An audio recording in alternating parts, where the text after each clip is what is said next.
Good afternoon, ladies and gentlemen. Welcome to the introductory webinar on enterprise risk management for board members of listed companies.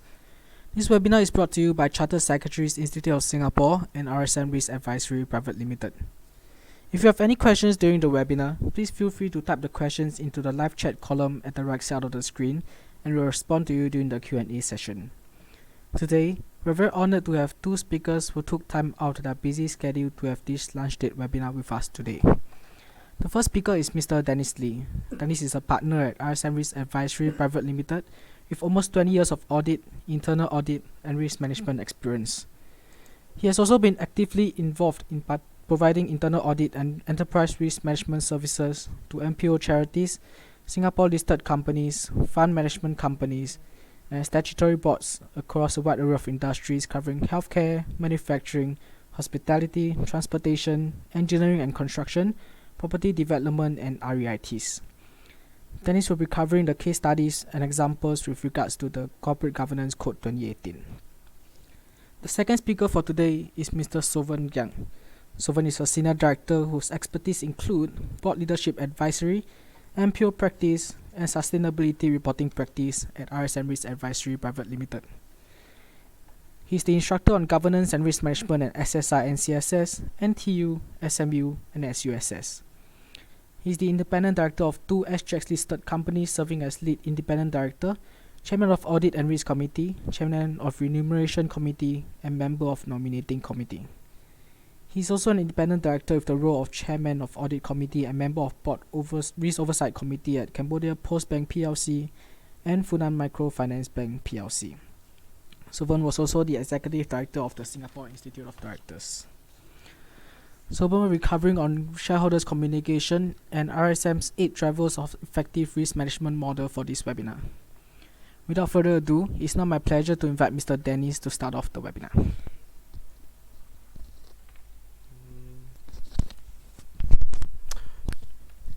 Okay, good afternoon, and thank you for those who have logged in for this webinar. Thank you for spending time. And also thank you to the Institute for organizing this webinar,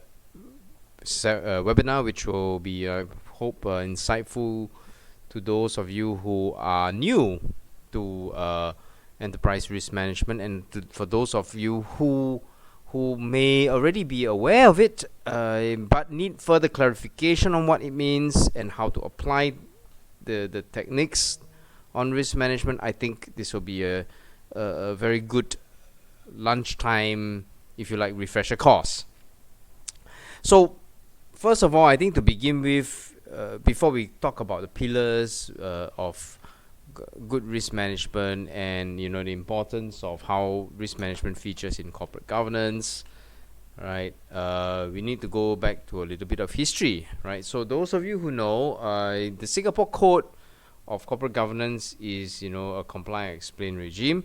It is actually the highly strongly recommended standards which Singapore listed companies should abide to, and in order for companies to demonstrate that they have good governance, right, in their own backyard, the board is then responsible for making sure that this governance is kept in play, and the board is responsible for making sure that governance and the practices and processes that support those governance exist both in substance and in form. And so this actually came about as a concept that is not new, but it was definitely enhanced in 2012 and further enhanced again in 2018 when there were certain matters in board conduct and in terms of corporate governance standards or practices that was made mandatory under the listing rule. Okay, but having said that, a lot of this risk management for listed codes has to do with how the board actually discharges its responsibility. The board, comprising of both independents as well as executives, collectively tell the shareholders and the stakeholders that we are looking at how the company is managing its operations and its processes in a responsible and a ethical and a proper manner, right, in order to deliver what is this value to everybody's darling today, the stakeholders. So your stakeholders can be your economy at large. Your stakeholders can be your customers, can be your shareholders, can be your suppliers, can be your co-source parties, and so forth, right? Because in a connected world today, everything that we do has ultimately impact on another party or another individual, right? So how do we make sure that in establishing a good risk management system, you are going to ensure the continued happiness and success of all these other people within the ecosystem, the corporate ecosystem? Okay, so that is how the corporate governance is supposed to be in place, and corporate governance really about doing the right thing, right? Now the code is very clear in terms of what the responsibilities are for a board. It says here under Principle 9, which is based on the latest 2018 code, that the board is responsible for how risk is governed. Okay, and so there is no question about it. And it has to ensure that it maintains a sound system of risk management and internal controls to safeguard companies' interests as well as the interests of the shareholders. But what the code, of course, cannot tell you, and is the subject of individual companies' responsibilities and goals, is how do you balance this requirement for corporate governance with the requirement to perform, right? Because the company cannot then go listed and say that we are just going to be very much acting like an insurance company. You put your premiums inside here, you grow at a very small rate and a percentage, and it's safe. Your money is safe. The reality that everybody knows is that there's no certainty in business. And when companies are in business to make money and make profits, but there are also downside risks. So we cannot, and I think this has been said before, we cannot say that once a company goes listed, all it has to do is to make sure that it complies with the code. Okay, there's still another balanced view towards that, which is the profit view. Okay, now when a company is not listed, when a company is privately held and privately owned, the owner call the shots, because at the end of the day, his own financial interest in the company, his own reputation, right? Of course, he has to decouple his association with the company, right? But the controlling, the ability to control the company, the ability to steer the company is purely his, and the risks and rewards bear linkage directly to him. However, if you talk about when a company is listed, you are dealing with shareholders. You are dealing with other parties, and therefore you have to make sure that there is this balance when we talk about taking risks and achieving a reward versus being a little bit more conservative and averse in terms of the risk levels, but still protecting the company as a whole, the reputation as a whole, the financials as a whole, protecting the company's brand as a whole. Okay, so these are things which I think the corporate governance code cannot say, right? And it would not say how you balance it, but each board member has to be able to assess the systems it has in place, the practices it has in place, the culture for respecting risk, the ethical practices, and the tone at the top in terms of how risk is then handled at the company level. And then from that basis, then arrive at an opinion, right, to which the board has to give on whether or not these things are in place. Okay, and whether or not there's anything that is alarming to the shareholders or alarming to the other parties that they need to be aware of, including the regulators. Okay, so there has to be certain layering, if you like. Okay, so that is on the risk and that is on the corporate governance code. But we all know that in reality, whilst this can be in a way a pseudo academic concept, in reality things are never that simple. Okay, when you look at the global financial crisis and you go back all the way to 2008 and 2009, right, the concept of risk management became a lot more popular, right, because people were pointing fingers and movies were being made subsequently and books were being written about how risk management failed, right? And when MES put in place this code, right, the initial reaction was, wow, this is going to be a big step for Singapore companies, because we are going to need to attempt to put in place a proper risk management system. And I'm not sure whether or not that was a system that would be comparable to a bank or not, okay, or a financial institution. So people will worry about the form, and how to quantify risk, and how the methods and techniques to value risk, versus how to actually take care of risk reasonably in a operationally feasible and rational manner day to day. Just look at high flux, right? It's very clear, that because of the recent issues that high flux entered into, right?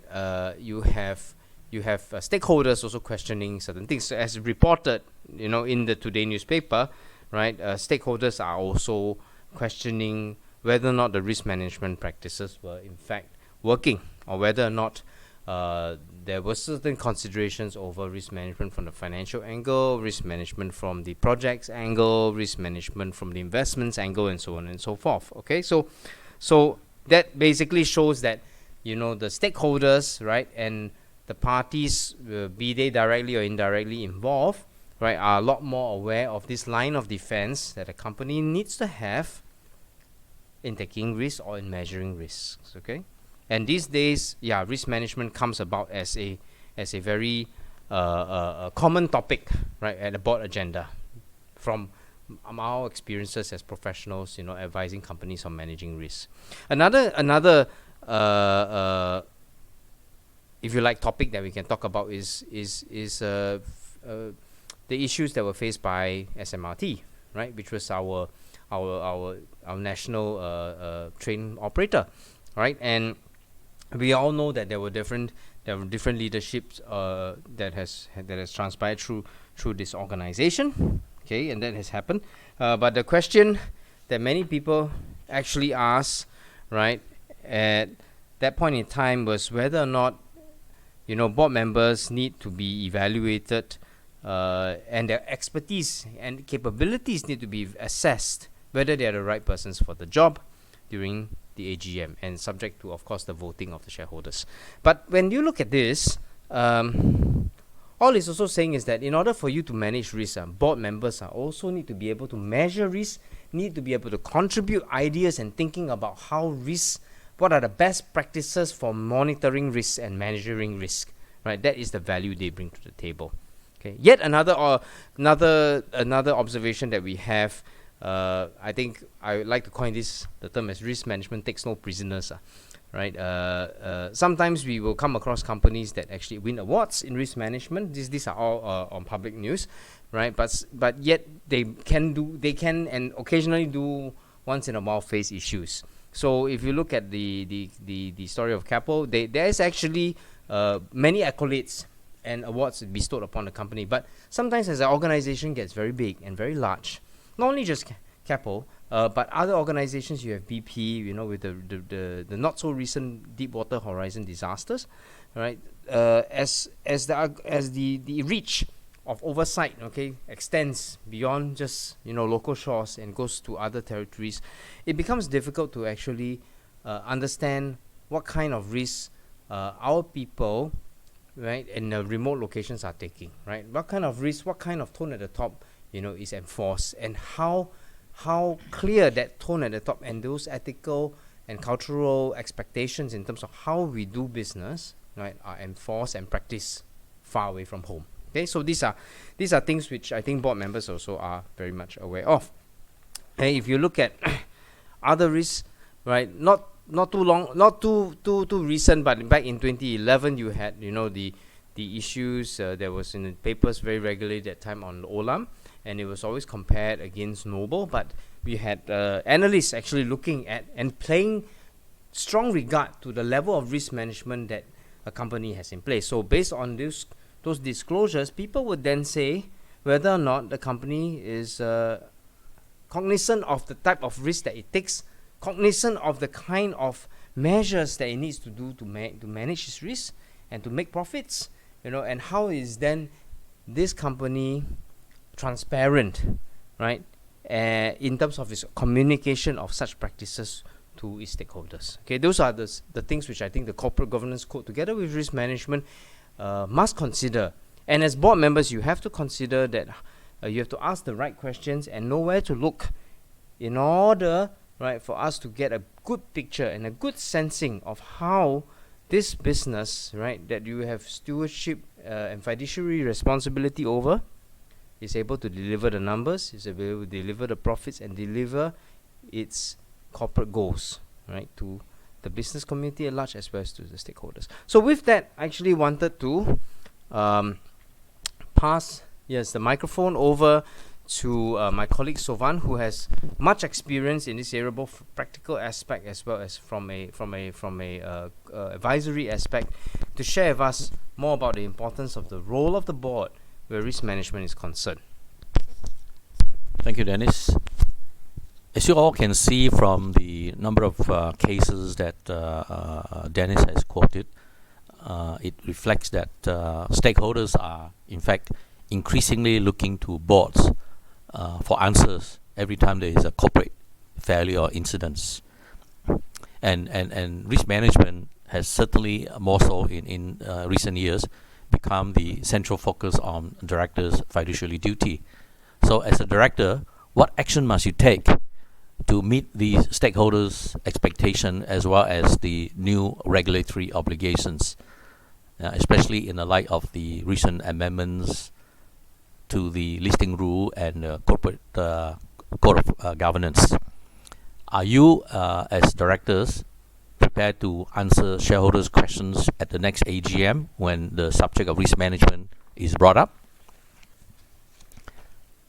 Certainly, my view is that risk management is much more than just producing that risk register, whether it's a simple one or a complicated one, which you pay hundreds of thousands of dollars for it.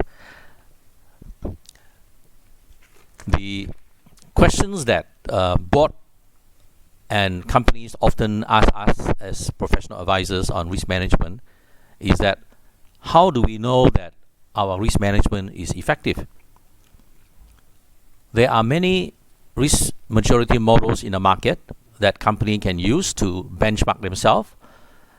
But after you have done the scoring based on these maturity models, you will find that they don't exactly tell you where are the gaps and how we can actually improve. And because of that, at RSM, we have actually developed a proprietary risk maturity model. We call it the 8 drivers of effective risk management. You can see in the chart on the screen that, in our view, effective risk management must start with a board, providing clear leadership in establishing the robust risk management framework, as well as governance structure. And the model also ends with the board enforcing the right culture and oversight. So some of the key discussion points that we'll be talking about at the risk workshop will include things like, for example, what are the common reasons why, in our view, most risk management systems are not effective?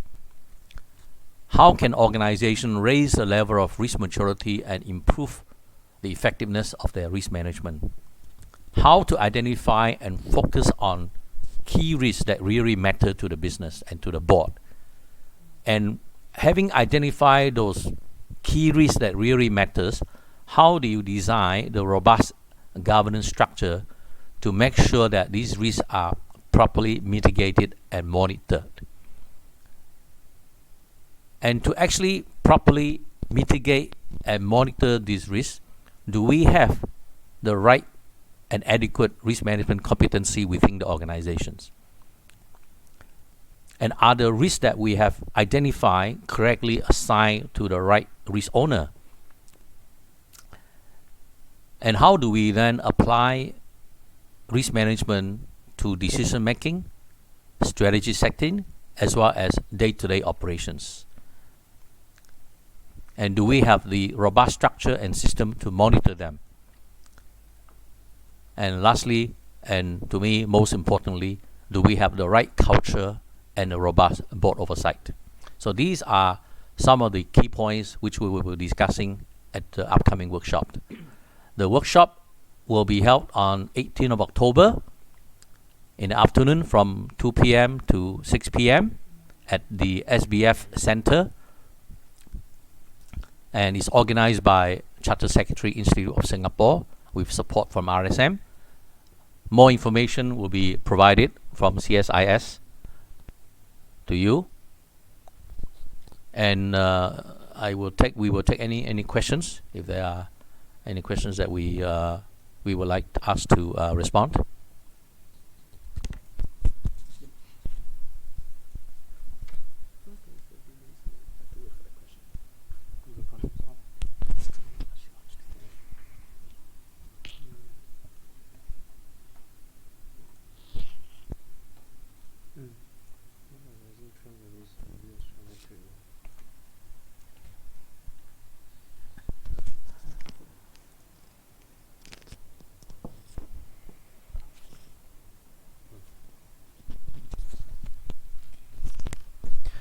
Okay, I think we have a question that has come up in terms of the rising trends and risks associated with the US-China trade war.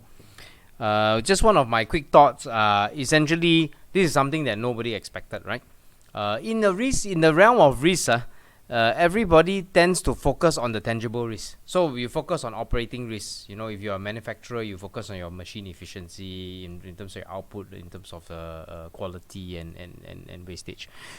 You focus on your financial risk, which is by all means subjected to many people's eyes and views.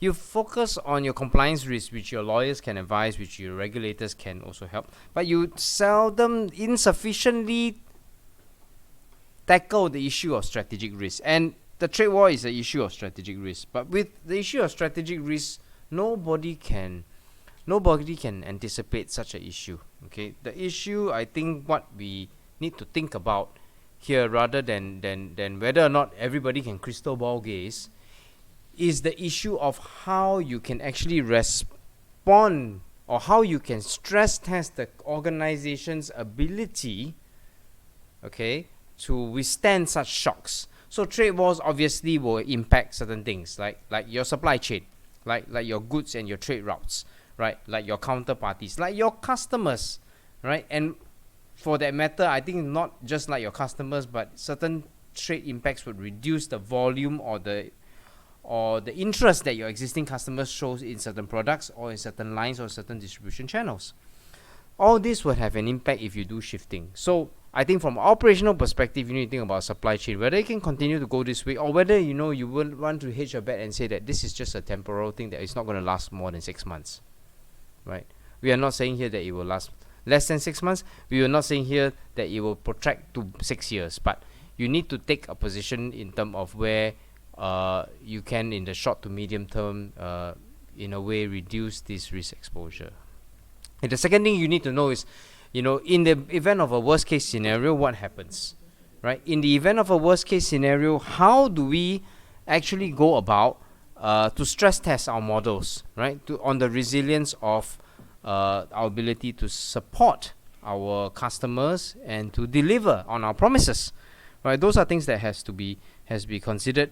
And we find again, that boards and management, not just boards and independent people sitting around in the table, but engaging with management needs to have certain view taken or given the data that is available. Okay. Now there is another question from Ms. Katie Lee, who is now talking about whether or not it is advisable to have tick boxes to manage risks, right? And if not, what is the best way? So with that, I'll hand over to Sovann, who will answer this question. I think the risk of ticking the box obviously is to show that you comply, but the risk of ticking the box, I think, leads to the next question that was asked by ABL, was that are there legal penalties for not complying with the Code of Corporate Governance since it premises on comply and explained? I would say it goes back to the fiduciary duty of a director. If there are glaring risks based on the certain business model or certain impending external factor that affects the company, and the directors being aware or should have been aware of those situations, did not make sure that the company has implemented adequate and effective mitigation actions, then the question may come back to the board and say, have you done enough as a board member? So I think it's risk management is to answer the other questions, as well as how often do you need to update your risk register. Obviously, it's very dynamic, where external environment is very stable, and where your business model is it doesn't really change that much. Obviously, then once a year may be adequate. But in today's environment, I would say that with the constant changes, for example, the U.S.-China trade dispute and Hong Kong situations and whatnot, I would say that you need to be looking at your risk profile, I think, a bit more regularly. It may be worthwhile, especially for many of the listed companies where you have quarterly reporting, you have quarterly audit committee meetings and board meetings.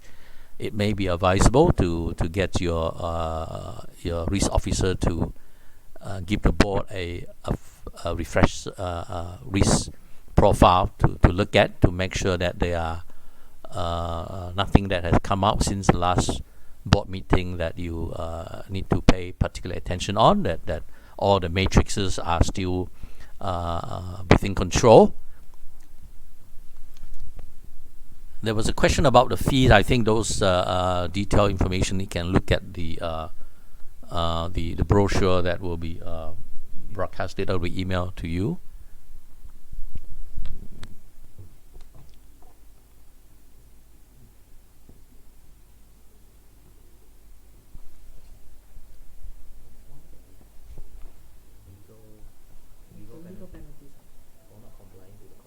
I answered that already. But I was going to say what it is, because Right. I can throw you in jail, or he can stop you from practicing, or it's up to them. It's different. It's really,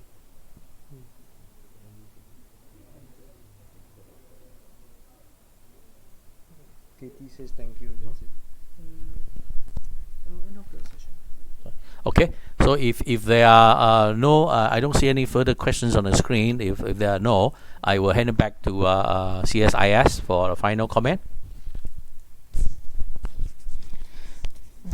Thank you, Dennis and Sovann. So as mentioned by Sovann during the presentation, we'll be having a workshop for the enterprise risk management for board members of listed companies.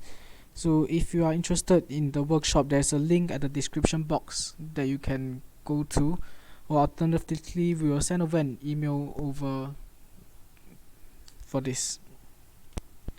So because this is an inaugural workshop, so the participant that sign up, you can bring along one board member from your organization for free. Yep. So we have come to the end of the webinar session. So thank you for your time to participate in the webinar, and we hope you have benefited from this session. Have a great weekend ahead, and we hope to see you at the workshop. Thank you.